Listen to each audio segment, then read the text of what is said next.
हम लोग पढ़ते हैं अल्टरनेटिंग करंट। अल्टरनेटिंग करंट क्या होती है? अच्छा, हमने इससे पहले क्लास 11th में सिंपल हार्मोनिक मोशन पढ़ रखा है और मैथमेटिक्स में 9th में हमें बेसिक पता है कि कोई साइन कर्व कैसे वेरी करता है। साइन कर्व वेरी करता है इस तरीके से। और कॉस कर्व कैसे वेरी करता है? कॉस कर्व में होता है ये यहाँ से मैक्सिमम से स्टार्ट करता है। खैर, हमारे काम का केवल साइन कर्व है। और ये यहाँ पर अगर हम देखें, ये डिस्टेंस जो है इसको हम बोलते हैं लैम्डा। या एंगल के बारे में अगर बात करें तो ये 2 पाई होता है, ये पाई होता है यहाँ तक, और यहाँ तक क्या होता है? पाई/2 होता है। यहाँ तक टाइम पीरियड t होता है और यहाँ तक t/2 होता है। ये टोटल हम एक साइकिल बोलते हैं। ठीक है, इसको हम, ये जो मैक्सिमम वैल्यू गई है इसको हम बोलते हैं एम्पलीट्यूड। क्या है ये? एम्पलीट्यूड, कैपिटल ए से डिनोट करते हैं। अच्छा, इसका अगर हम देखें कि इक्वेशन क्या होता है इस टाइप का, तो हम कहते हैं displacement y = a sin omega t। a sin omega t, ये ओमेगा t क्या है? इसका फंक्शन है, थीटा है। ओमेगा t = होता है थीटा एंगल। ठीक, अब देखिए यहाँ पर वेरिएशन क्या है? साइनोसॉइडल है। यहाँ पर वेरिएशन क्या है? साइनोसॉइडल है। ये क्या है? ये भी अल्टरनेटिंग करंट को रिप्रेजेंट करता है। अच्छा, ये क्या है? यहाँ पर अगर कोई फंक्शन है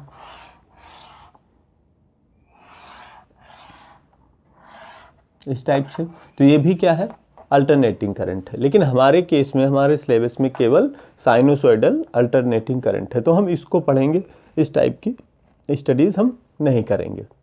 ठीक है, हम बात करते हैं कि एवरेज करंट क्या होता है। तो एवरेज करंट हमें पता है, यहाँ पर प्लस में आई है, यहाँ पर माइनस में आई है। एवरेज निकालेंगे तो टोटल क्या हो जाएगा? 0 हो जाएगा। Over a cycle average current क्या होगा? 0 होगा। ओवर हाफ साइकिल 0 नहीं होगा। ओवर हाफ साइकिल 0 नहीं होता है। और हमने पढ़ रखा है ये कितना होता है ओवर हाफ साइकिल में, हमें पता है I average = 63% of I0। I0 is amplitude. ठीक है, तो ये हो गया। नेक्स्ट टॉपिक जो है इसमें रूट मीन स्क्वायर वैल्यू की हम बात करेंगे करंट की।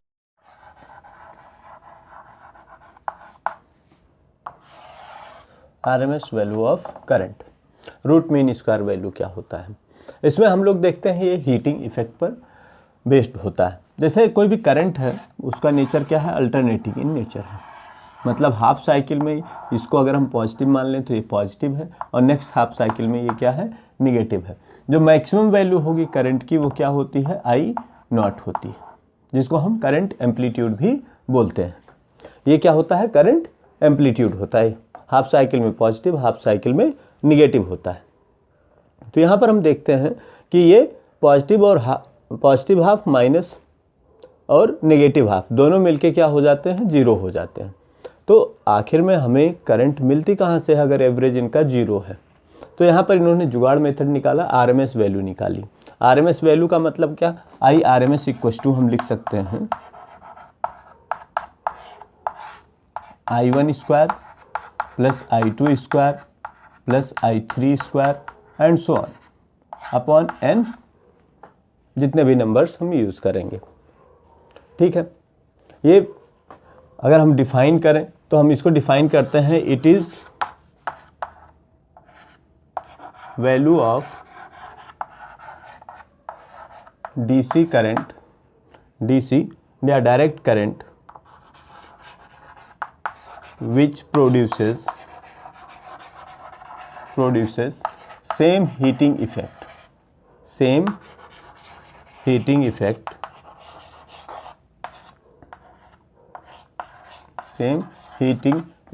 in a given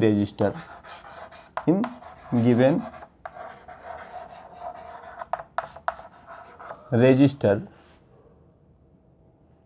as by AC in same time period, in same time. ठीक है, तो हम देखते हैं कि एक साइकिल में या कैपिटल टी टाइम में कितना हीटिंग इफेक्ट प्रोड्यूस करता है एसी। अच्छा, एसी क्या है हमें पता है, हीट क्या होता है, आई स्क्वायर आर टी होता है, करंट इलेक्ट्रिसिटी में हमने पढ़ा है। तो आई स्क्वायर, इसमें आई जो है फिक्स नहीं है, वो कभी जीरो है, मैक्सिमम आई नॉट है, बीच में कुछ और वैल्यू होगी, फिर जीरो होगा, फिर निगेटिव आएगा।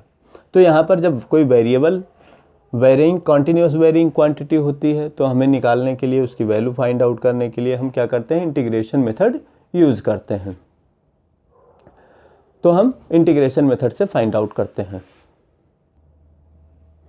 तो यहाँ पर हम basically RMS value of current हम समझ कैसे सकते हैं, इसको इस तरीके से समझते हैं कि जैसे एक गिलास पानी है, हमें गर्म करना है, तो हमने जब एक गिलास पानी का मतलब क्या हुआ, हमने इसका रेजिस्टेंस फिक्स कर दिया आर, टेम्परेचर मान लो कि 50 डिग्री सेल्सियस इंक्रीज करना है, ये डेल्टा टी हो गया, अमाउंट मास यहाँ पर फिक्स है, तो हमें पता है H = mc डेल्टा टी, यहाँ से हीट निकाल लिया, इतना हीट रिक्वायर्ड है 50।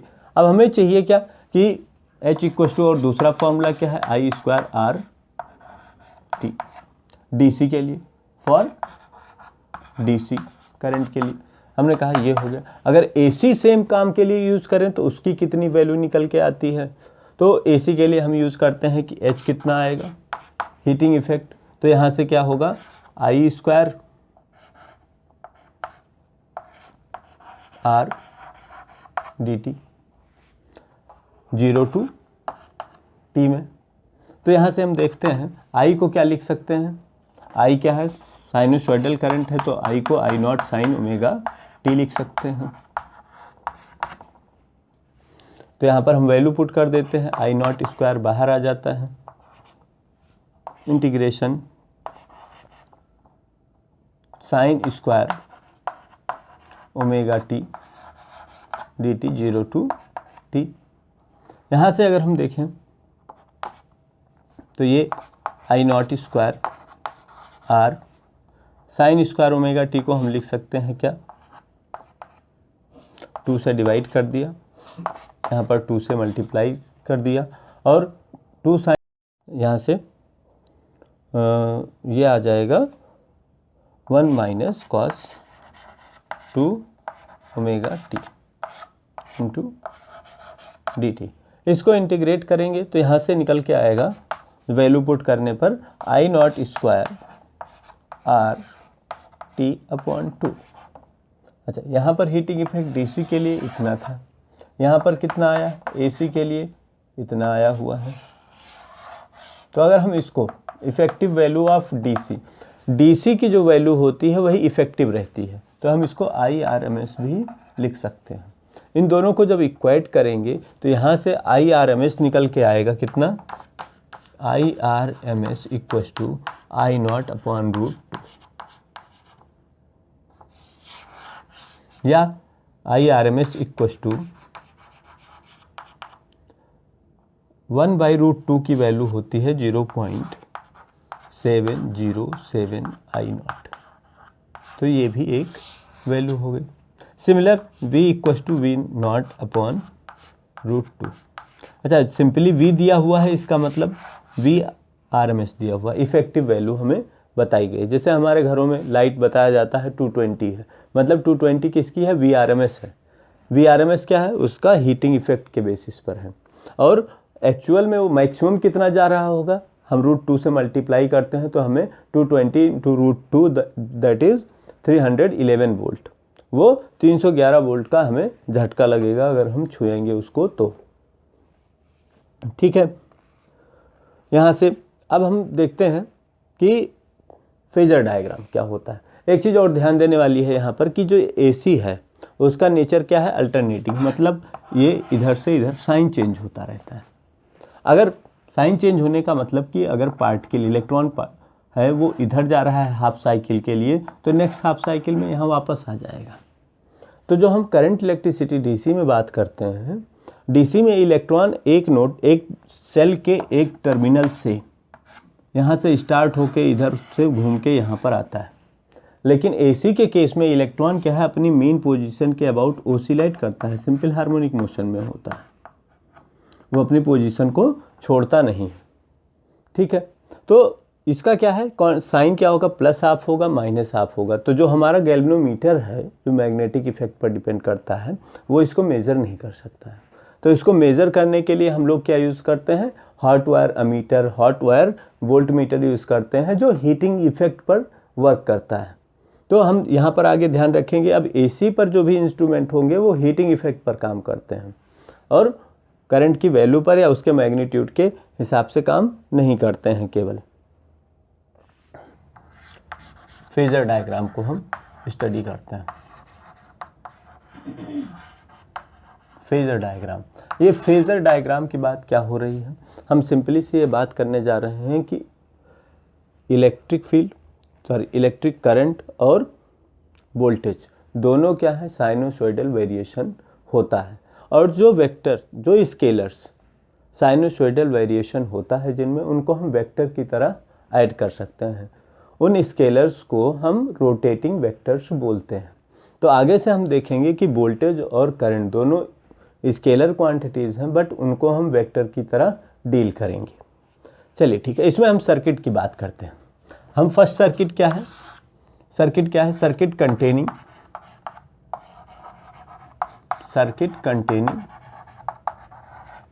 Resistance only.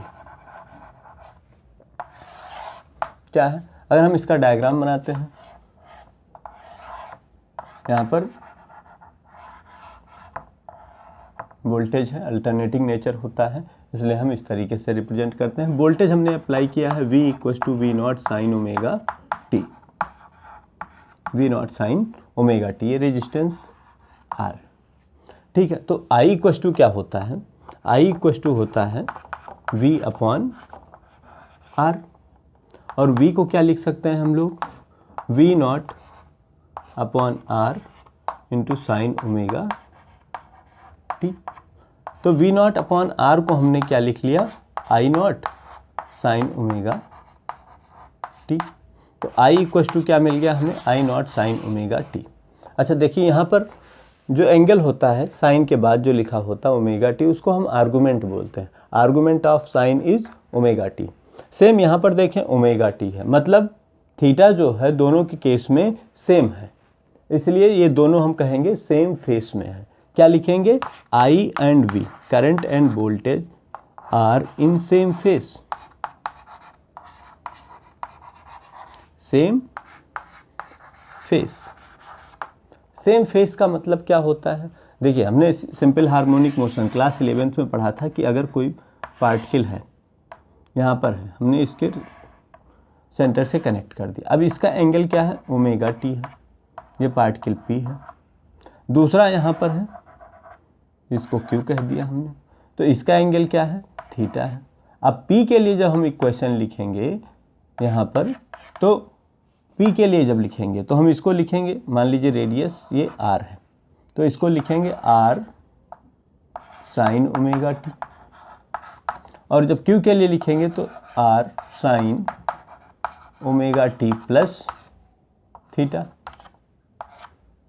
अब देखिए यहाँ पर साइन का आर्गुमेंट ओमेगा टी है, यहाँ पर क्या है, ओमेगा टी प्लस थीटा है। तो बेसिकली ये जो फेस होता है ये एंगुलर पोजीशन होता है, एंगुलर पोजीशन। अच्छा, इनके दोनों के बीच फेस डिफरेंस कितना है, पी और क्यू के बीच में, थीटा का। तो थीटा यहाँ पर क्या हो गया, फेस डिफरेंस हो गया, या तो ग्राफ से पता कर सकते हैं या तो यहाँ पर लिखा होगा। तो ये क्या हो गया इसका, यहाँ पर केवल ओमेगा टी है, यहाँ ओमेगा टी प्लस थीटा है, तो ये क्यू पार्टिकल जो है वो थीटा एंगल आगे है कंपेयर टू पी, तो ये फेस डिफरेंस होता है। लेकिन यहाँ पर क्या है, दोनों सेम एंगल पर है, तो फेस डिफरेंस क्या होगा, 0 होगा। तो इसको रिप्रेजेंट कैसे करते हैं कि दोनों में फेस डिफरेंस नहीं, तो दो तरीके से। एक तो ऐसा हम करते हैं कि ये वोल्टेज है, सिमिलर सेम इसी पर हमने क्या किया, करंट को रिप्रेजेंट किया, ये हो गया। तो यहाँ पर हम एक को लिख लेते हैं करंट और दूसरे को लिख लेते हैं वोल्टेज, ये हो गया। अब इसका फेजर डायग्राम अगर हमसे कहा जाए तो हम क्या करते हैं, फेजर डायग्राम में एक रेफरेंस लाइन ड्रॉ कर लेते हैं। क्या है, रेफरेंस। रेफरेंस लाइन, और यहाँ से हम रिप्रेजेंट कर देते हैं इसको, ये हो गया V नॉट लिखते हैं, और या यहाँ पर हम I नॉट लिख देते हैं, I नॉट, और इसका एंगल क्या रिप्रेजेंट कर देते हैं, ओमेगा टी। अच्छा, यहाँ पर I क्यों नहीं लिखा, क्योंकि I क्या है, इंस्टेंटेनियस वैल्यू है, वो कॉन्टीन्यूअस चेंज हो रही है, और जो I है वो स्केलर है, चेंज क्या हो रहा है, I नॉट। I नॉट जो है उसको हम यहाँ से निकालते हैं, और ये I नॉट क्या है, बेसिकली V नॉट या I नॉट ये होता है वर्टिकल लाइन पर प्रोजेक्शन, इसका ये प्रोजेक्शन क्या हो जाएगा, V not sine omega T, इसको V not sine omega T लिखेंगे। सिमिलर I यहाँ तक ये कितना हो जाएगा, ये distance I not sine omega T. तो हमारे पास फेजर डायग्राम क्या होगा, ये हमने फेजर डायग्राम ड्रॉ कर दिया, यहाँ से ख़त्म हो गया। नेक्स्ट सर्किट करते हैं हम लोग, सर्किट कंटेनिंग कैपेसिटेंस ओनली। तो इसके केस में सिमिलर कैपेसिटर बना दिया, यहाँ पर इसका वोल्टेज जो अप्लाई किया V not sine omega T किया है, ये C है, ठीक है। अब हमें पता है Q इक्वस टू क्या होता है, CV, कैपेसिटर के केस में Q इक्वस टू CV। तो I इक्वस टू क्या होगा, I equals to D Q upon D T, मतलब हमें डिफ्रेंशिएट करना है किसका, CV का, तो d upon D T of CV। C क्या होता है, कांस्टेंट होता है, तो C बाहर ले लेंगे, यहाँ से d of D T of किसका, V not sine omega T, यहाँ से C बाहर है, V नॉट भी कांस्टेंट है, तो CV not d of D T of sine omega T. Sign omega T को अगर हम डिफरेंशिएट करें तो क्या आ जाएगा, यहाँ पर see V naught cos omega t into, इसको हम फिर से डिफरेंशिएट करेंगे तो ओमेगा आ जाएगा। अच्छा, इसको हम रीअरेंज करें तो इसको लिख सकते हैं V not upon 1 upon omega C into cos omega T, ठीक है। अब देखिए वी नॉट अपॉन, क्योंकि I इक्वस टू क्या होता है, V अपॉन R होता है, तो इसको हम क्या कहते हैं, रेजिस्टेंस ऑफ कैपेसिटर बोल देते हैं। तो रेजिस्टेंस बोल नहीं सकते क्योंकि रेजिस्टेंस R होता है, तो इसको हम बोल देते हैं रिएक्टेंस। रिएक्टेंस क्यों बोलते हैं, रेजिस्टेंस क्यों नहीं बोलते, क्योंकि रेजिस्टेंस का एक नेचर है कि वो चाहे AC हो, DC हो, कोई भी हो, वो रेजिस्टेंस कांस्टेंट है। लेकिन यहाँ पर जो आया है ये ओमेगा, ओमेगा क्या होता है, 2 पाई f होता है, omega equal to 2 pi f frequency. अगर फ्रीक्वेंसी बढ़ जाएगी तो ये ओमेगा बढ़ जाएगा, इसलिए इसका रेजिस्टेंस जो है कैपेसिटर का कॉन्टीन्यूअस चेंज करता रहता है डिपेंडिंग ऑन द फ्रीक्वेंसी, इसलिए हम इसको क्या बोलते हैं, रिएक्टेंस बोलते हैं। कैपेसिटिव रिएक्टेंस XC से डिनोट करते हैं। अच्छा, दूसरी चीज़ यहाँ पर वोल्टेज क्या है, ओमेगा टी है, किसका फंक्शन है, साइन का। यहाँ पर क्या आया है, कॉस का फंक्शन आया है।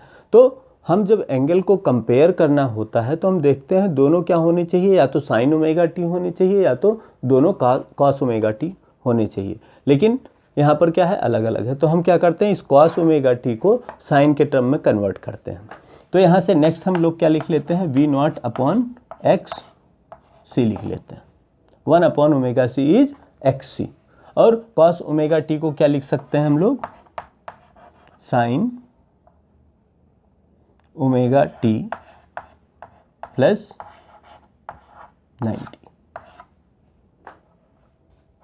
90 डिग्री, ठीक है। तो यहाँ से वी नॉट अपॉन एक्स सी क्या हो गया, हम इसको फिर से लिख सकते हैं आई नॉट, ये पूरा टर्म क्या आ गया, आई नॉट, और इसको हमने लिख लिया sine omega T plus pi by 2।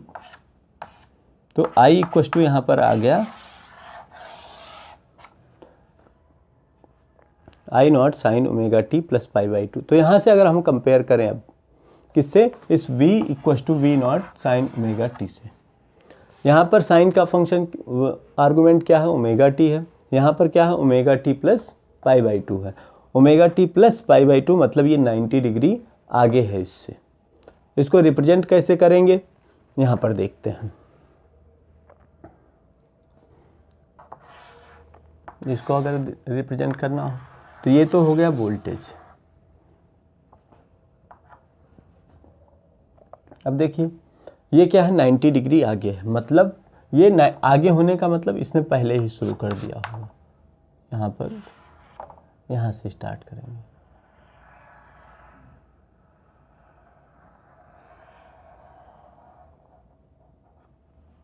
Means ये करंट हो गया आई और ये क्या हो गया, वोल्टेज हो गया। करंट क्या है, 90 डिग्री। जब ये जीरो है, फेज डिफरेंस 90 डिग्री आगे होने का मतलब क्या है कि जीरो जो होना है, अब देखिए मैक्सिमम होना है, जीरो से स्टार्ट होके मैक्सिमम हो रहा है यहाँ पर 90 डिग्री पर। लेकिन जब तक ये 90 होता तब तक ये क्या हो गया, 180 आ गया। मीन्स करंट क्या है, 90 डिग्री आगे चल रही। जब ये जीरो है वोल्टेज तो करंट क्या है, 90 डिग्री मतलब मैक्सिमम पर पहुँच चुकी है। तो ये फेज डिफरेंस को रिप्रेजेंट करता है। दूसरा फेजर डायग्राम ड्रा करना है, तो हम लोग फेजर डायग्राम के लिए क्या करते हैं, पहले एक रेफरेंस लाइन ड्रा कर लेते हैं इन्वर्टेड। ठीक है, अब हमें पता है क्या, वोल्टेज का एंगल कितना है, दिया हुआ है V0, हमने ड्रॉ कर दिया, और V0 equal to omega T given है। 90 डिग्री इससे आगे है करंट, मतलब करंट को हम लोग यहाँ पर 90 डिग्री पर ड्रॉ कर देते हैं I0, और इसके बीच में एंगल क्या हो गया, पाई बाई 2। मतलब I0 का एंगल कितना है एक्स एक्सिस से, omega T plus pi by 2 जो यहाँ पर लिखा हुआ है। तो हमें कहीं भी अगर प्रोजेक्शन फाइंड आउट करना होगा तो हमें I0 sign omega T plus pi by 2 मिलेगा। तो ये हो गया इसका फेजर डायग्राम, और ये वेरिएशन का अल्टरनेटिंग करंट को रिप्रेजेंट कर रहा है। ठीक है, तो नेक्स्ट उसमें हम करते हैं क्या, नेक्स्ट टॉपिक होगा सर्किट कंटेनिंग इंडक्टर ओनली। ठीक, इसमें एक पॉइंट रह गया, एक्सी को हमने डिस्कस नहीं किया। एक्सी इक्वल टू 1/ओमेगा सी या 1/2 पाई एफ सी एक्सी। ठीक है, तो यहाँ से अगर हम देखें तो X C is inversely proportional to F. कई बार ग्राफ पूछते हैं इसका, तो ग्राफ कैसे ड्रॉ करेंगे इसका, यहाँ से हमने मान लिया इसको फ्रीक्वेंसी और इसको एक्स सी, इन्वर्सली प्रोपोर्शनल है इसलिए रेक्टेंगुलर हाइपरबोला बना देते हैं। दूसरी चीज़ एक्स सी इक्वल टू क्या है, अच्छा एक्स सी की यूनिट क्या होती है, ओमेगा।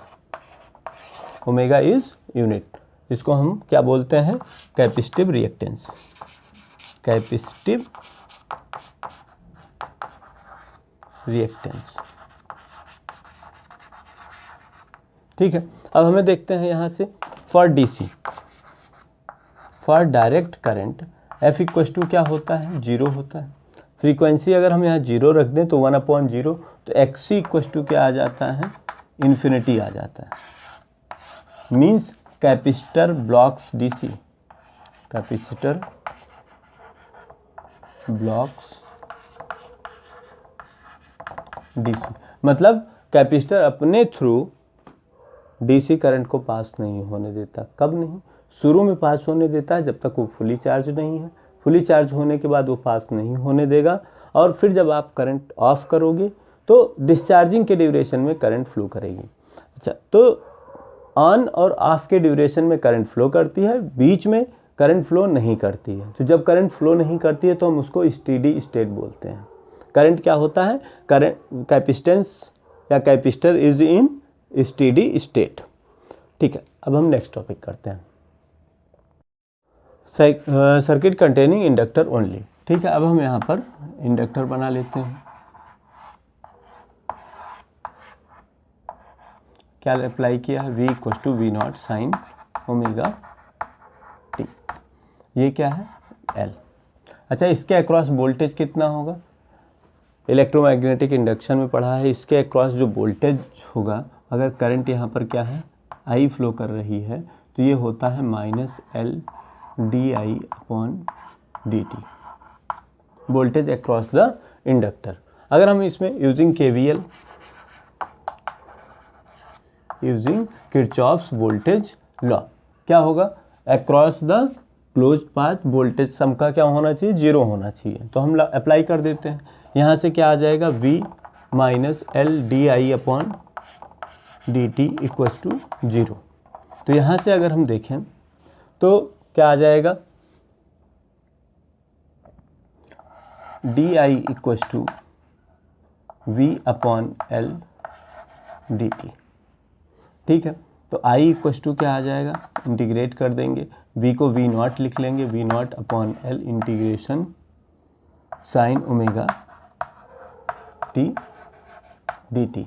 ठीक है, तो V not upon L integration sign omega T का क्या हो जाएगा, minus cos omega T upon omega. यहाँ से क्या आ जाएगा, ये V not upon omega L minus cos omega T.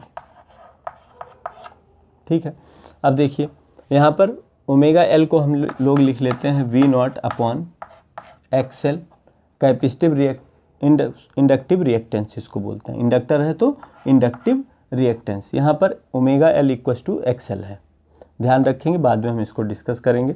तो यहाँ पर अच्छा इसको हम क्या लिख सकते हैं, sign omega t minus pi by 2।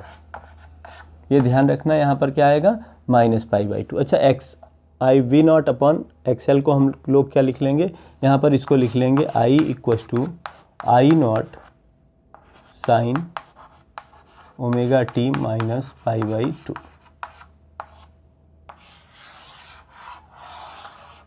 हमें करंट क्या मिली है, omega t minus pi by 2, मतलब करंट यहाँ पर क्या है, 90 डिग्री पीछे है, पाई बाई 2 से पीछे है। किससे, omega T, that is voltage. Voltage से करंट क्या होती है, पीछे होती है। तो हम क्या लिखेंगे, करंट लैग्स, या आई करंट लैग्स बिहाइंड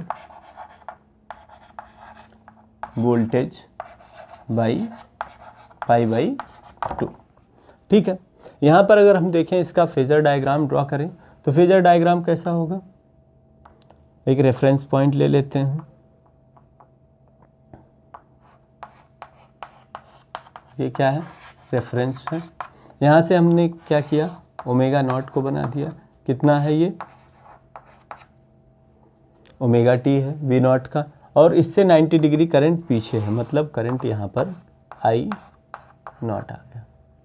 तो यहाँ पर ये आ गया आई नॉट वी नॉट, इनके बीच एंगल कितना आ गया, omega naught minus pi by 2। यहाँ से देखते हैं अब एक्सएल, एक्सएल क्या होता है, एक्सएल इक्वल्स टू आया था हमारा ओमेगा एल, ओमेगा एल मतलब 2 पाई एफ एल। यहाँ से अगर हम देखें तो X L is proportional to F, frequency के डायरेक्टली प्रोपोर्शनल है। तो इसका वेरिएशन कैसे दिखाएंगे, यहाँ पर फ्रीक्वेंसी एफ है, यहाँ पर एक्स एल है, डायरेक्टली प्रोपोर्शनल है, मतलब ये हो गया। ठीक है, ये इसका वेरिएशन हो गया। For DC, for direct current F equals to 0, तो एक्स एल इक्वस टू 0, मतलब inductor offers no resistance, no resistance to DC. ठीक है, इंडक्टर, अब देखिए यहाँ पर, इसीलिए हम इसको क्या बोलते हैं, लो पास सर्किट बोलते हैं, लो पास फिल्टर बोलते हैं। और इन्वर्सली प्रोपोर्शनल था कैपेसिटर के केस में, उसको हम लोग क्या बोलते थे, हाई पास, क्योंकि फ्रीक्वेंसी ज़्यादा होती थी तो रिएक्टेंस कम आता था। यहाँ फ्रीक्वेंसी ज़्यादा होगी तो रिएक्टेंस ज़्यादा होगा, ये हाई फ्रीक्वेंसी को पास नहीं होने देता है, केवल लो फ्रीक्वेंसीज को पास होने देता है।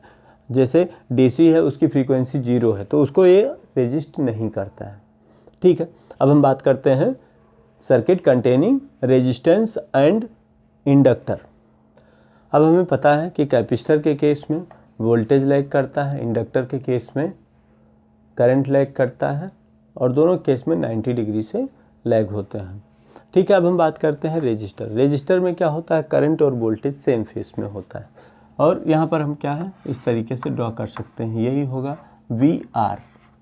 वी आर क्या है, voltage drop across the resistance I into R. यहाँ पर वोल्टेज ड्रॉप कितना होगा वी एल। तो यहाँ पर वोल्टेज और करंट क्या है, सेम फेस में है।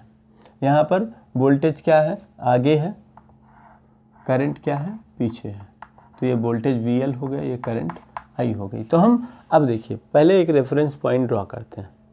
कैसे सॉल्व करते हैं, अब हम फेजर डायग्राम को यूज़ करके इनका नेट रेजिस्टेंस निकालेंगे, करंट निकालेंगे और फेज डिफरेंस निकालेंगे। ठीक है, यहाँ पर देखते हैं फेजर डायग्राम अगर हम इनका ड्रॉ करें तो क्या होगा। सबसे पहले एक रेफरेंस पॉइंट ड्रॉ करते हैं, ये रेफरेंस होगा। अब वोल्टेज वी नॉट है, वो कितना एंगल बना रहा है, ओमेगा टी। लेकिन हमें नहीं पता है, हम उसको यूज़ नहीं करेंगे। क्या यूज़ करेंगे, करंट, क्योंकि करंट रेजिस्टेंस और जो करंट रेजिस्टेंस में जा रही वही सेम करंट किस में जा रही, इंडक्टर में। इसलिए हमारा रेफरेंस पॉइंट क्या हो गया, आर्बिट्रेरी हमने इसको ड्रॉ कर लिया कि ये हमारा आई नॉट है। एंगल हमें नहीं पता है। ठीक है, अगर हम वोल्टेज को अब देखते हैं, दो वोल्टेज हमारे पास है, एक तो voltage drop across resistance V R, दूसरा वी एल। ठीक है, वी आर क्या है, voltage drop across the resistance. अच्छा, रेजिस्टेंस के केस में करंट और वोल्टेज क्या होते हैं, सेम फेस में होते हैं। मतलब जितना एंगल करंट का होता है उतना वोल्टेज का होता है। इसलिए हम यहाँ पर इसको क्या किए, वी आर लिख लिया, सेम फेस में। ठीक है, अब देखते हैं यहाँ पर इंडक्टर में जो वोल्टेज होता है 90 डिग्री आगे होता है करंट से। V L is ahead of current by pi by 2। तो हमने क्या किया, वी एल को यहाँ पर 90 डिग्री आगे बना लिया, V L not, V R not. अच्छा, नॉट की जब बात आएगी तो आई नॉट लिख लेंगे, V L not equals to I not X L. ठीक है, अब देखिए ये दोनों क्या है, वेक्टर क्वांटिटीज हैं। Voltage drop across the resistor, voltage drop across the inductor. अब ये क्या हुआ, पैरेललोग्राम हो गया। इसका रिजल्टेंट कहाँ पर आएगा, ये यहाँ पर आना है। तो इसको हमने लिख लिया क्या, वी नॉट। ठीक है, वी नॉट क्या है। अच्छा, हम लोग यहाँ वी नॉट या वी क्यों नहीं लिख रहे हैं, देखिए V जो है वी आर एम एस को रिप्रेजेंट करता है। V दिया हुआ है कि V equal to 220 is household supply, तो वहाँ पर V क्या है, वी आर एम एस है। बट यहाँ पर देखिए, यहाँ पर V लिखा हुआ है, यहाँ पर V V R M S नहीं है, यहाँ पर ये इंस्टेंटेनियस वैल्यू है कि किसी पर्टिकुलर इंस्टेंट पर कितना वैल्यू है इसका। ठीक है, तो यहाँ पर इसलिए हम कन्फ्यूज़न ना हो, वी एल नॉट और वी नॉट को यूज़ करते हैं। अच्छा, ये वेक्टर टर्म में आया, इसका रजिस्टर। अब हमें पता है कि वी नॉट का एंगल कितना होता है, ओमेगा टी होता है। कितना है, ओमेगा टी है। और आई नॉट और वी नॉट के बीच में फेज डिफरेंस कितना है, फाई है। हमने मान लिया फाई है। ठीक है, तो ये कितना आ जाएगा, करंट का एंगल कितना होगा, ओमेगा टी टोटल है, ये फाई है, तो ये ओमेगा टी माइनस फाई आएगा। तो यहाँ से हम I इक्वल टू क्या लिख सकते हैं, I equal to I naught sine omega t minus five. मतलब current lags by five. Current अब पीछे है बट 90 से पीछे नहीं है। ऐसा क्यों हो रहा है, क्योंकि रजिस्टर चाहता है कि दोनों सेम पैरेलल चलें, अलोंग द सेम लाइन चलें। लेकिन यहाँ पर क्या है, वोल्टेज इंडक्टर क्या चाहता है, वो चाहता है कि वोल्टेज 90 डिग्री से आगे है।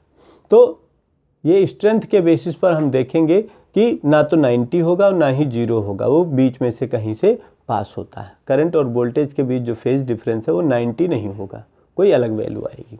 ठीक है, हम देखते हैं कितना आएगी, या फेज डिफरेंस कितना हो रहा है। अच्छा, यहाँ पर अगर हम देखें कि वी नॉट है क्या, V L not plus V R not vector term में लिखा है। अच्छा, वी एल नॉट और वी आर नॉट यहाँ पर क्या है, एक दूसरे पर परपेंडिकुलर है। जब परपेंडिकुलर वेक्टर शो होते हैं तो उनका रिजल्टेंट कैसे निकाला जाता है, V naught square equal to V L naught square plus V R naught का स्क्वायर। तो वी नॉट को हम क्या लिख सकते हैं, I not Z square. Total resistance अगर हम इस सर्किट की देखें तो वो क्या हमने मान लिया है, जेड मान लिया है। तो यहाँ पर टोटल वोल्टेज ड्रॉप क्या आ जाएगा, आई नॉट करंट है, जेड ये है, तो I not Z voltage drop आ गया।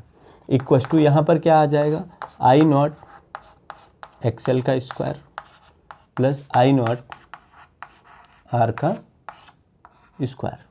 यहाँ से आई नॉट सब में कॉमन था तो कैंसिल हो गया। तो यहाँ जेड इक्वस टू क्या आ जाएगा, Z equals to under root XL square plus R square. अब ये जेड क्या होता है, इम्पीडेंस होता है। अब हम क्या बोलते हैं, इसका नाम इम्पीडेंस। यूनिट क्या होगी, रेजिस्टेंस को रिप्रेजेंट करता है इसलिए ओम ही होगा। ठीक है, ये टोटल अंडर रूट के अंदर है। ठीक है, फाई। अब इस ट्रायंगल में देखिए, इसमें क्या है, बेस है वी आर नॉट, परपेंडिकुलर क्या है वी एल नॉट, हाइपोटेन्यूज क्या है वी नॉट। अब अगर हम इसमें टेन फाई निकालें तो टेन फाई इक्वस टू क्या आ जाएगा, tan phi equals to perpendicular upon base, मतलब V L naught upon V R naught. इसको हम क्या लिख सकते हैं, I not XL upon I not R. तो आई नॉट दोनों में कैंसिल हो जाएगा, तो एक्सएल अपॉन आर आ जाएगा। अच्छा, power factor cos phi, cos phi को हम लोग बोलते हैं पावर फैक्टर। वो क्या होगा, cos phi is base upon hypotenuse. Base कितना है वी आर नॉट, हाइपोटेन्यूज कितना है वी नॉट।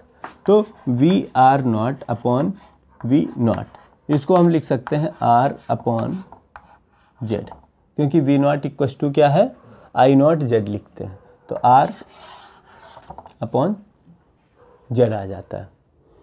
ठीक है, अब हम नेक्स्ट देखते हैं कंटेनिंग आर एंड कैपेसिटर। हम बात करते हैं आरसी सीरीज सर्किट की। कैपेसिटर यहाँ पर क्या है, V equals to V not sine omega T है, अप्लाई किया। यहाँ पर ये रेजिस्टर है R, ये क्या है कैपेसिटर है, तो इसमें क्या होगा V R and I same phase में होंगे। और यहाँ पर क्या होगा, वोल्टेज लैग करता है, I यहाँ पर है और वोल्टेज वी एल पीछे है। तो यहाँ पर क्या है, V R naught equals to I not R और वी सी नॉट है, सॉरी ये सी है, वी सी नॉट है क्या, आई नॉट एक्स सी। यहाँ पर फिर से हम देखते हैं क्या, रेफरेंस लाइन ड्रॉ करते हैं। ये क्या हो गया, रेफरेंस लाइन हो गई। यहाँ से हमें पता नहीं है तो हम क्या करते हैं, इसको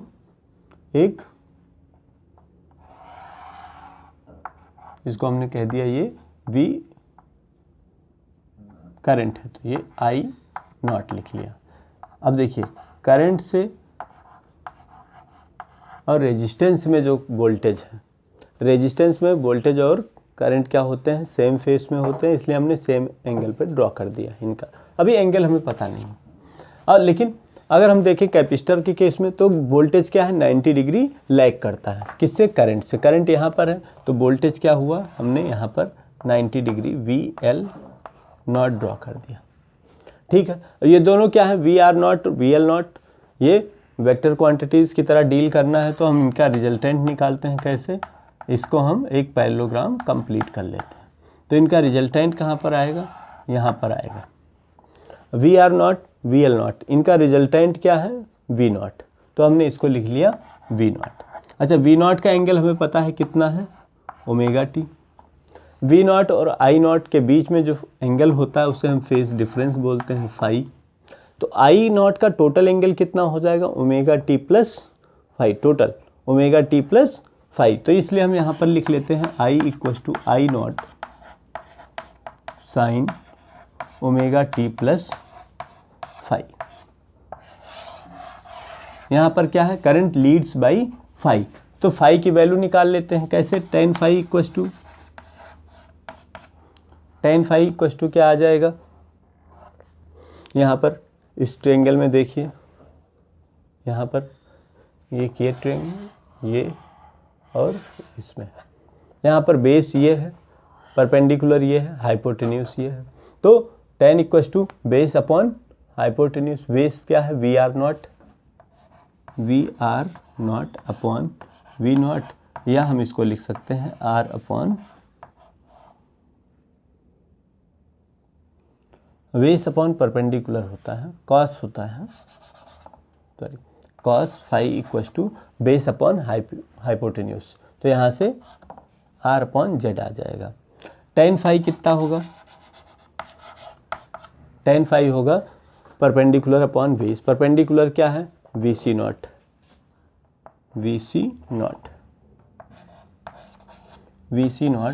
upon VR not means XC upon R।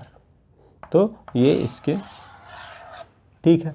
अच्छा, यहाँ से हम देखें तो V naught square equals to VC naught square plus VR naught square. तो इसको हम लिख लेते हैं I naught Z square equals to I naught XC square plus I naught R square. I naught cancel हो गया, तो Z इक्वल्स टू आ जाता है under root XC square plus R square. ये क्या हो गया? इम्पीडेंस।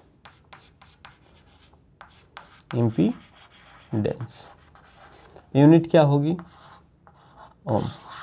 रेजिस्टेंस है तो ओम ही होगा। ठीक है, अब हम देखते हैं RLC सीरीज सर्किट।